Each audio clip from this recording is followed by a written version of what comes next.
Nawalan ka ba ng government ID like SSS, license card, passport, or iba pa? Well, sa video na ito, you will learn ano ang importanteng parte ng PNP for you to have a renewal sa nawala mong valid ID. Pero, intro, roll muna.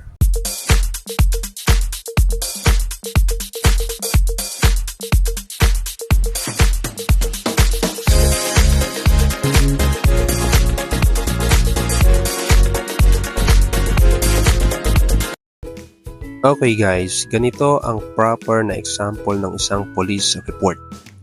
By the way, kapag natapos na i-blatter ito ng duty desk officer or duty investigator, saka siya gagawa ng kopya nito in a form of this one, police report, na gagamitin mo sa renewal ng iyong valid ID. So maliwanag yan. Sa taas, nakalagay ang police station or the municipal police station.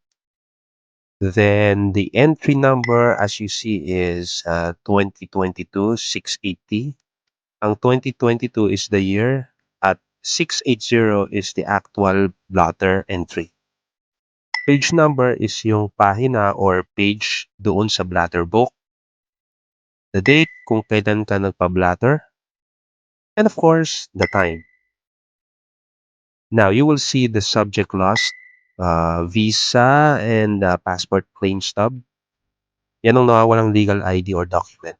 Makikita sa bandang baba nito ay ang reportee or name ng nagpapablatter or ikaw.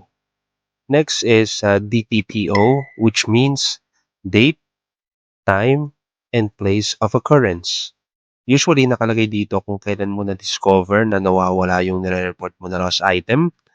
At syempre, nasaan ka noong mga panahon na yon nung na-discover mo yon. Lost items, of course, yan ang ilalagay. And lastly, the brief facts. Dito, naghahayag ka ng mga nangyari ending up to your discovery of the lost items. Kailangan syempre, ilalagay mo na nag-exert ka ng effort na hanapin yun. Actually, meron pa sa baba, and that is the name of the duty investigator or the duty desk officer na gumawa ng blatter and the police report itself. Ngayon malamang magtatanong kayo kung ano ang kailangan para mabigyan ng police report. Ang sagot dyan ay kailangan nyo ng affidavit of loss na duly notarized ng isang lawyer or isang abogado. Ngayon, saan naman ako makakakuha ng affidavit of loss?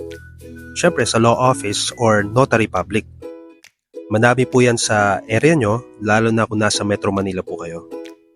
Once na mayroon na kayong affidavit of loss, pumunta na po kayo sa police station na nakakasakop ng inyong barangay para mapablatter at makakuha na kayo ng inaasam-asam nyo na police report. So there you have it mga ka-logic. Maraming salamat po sa panonood at sana nakatulong ako sa inyo. Have a safe day, saan man po kayo.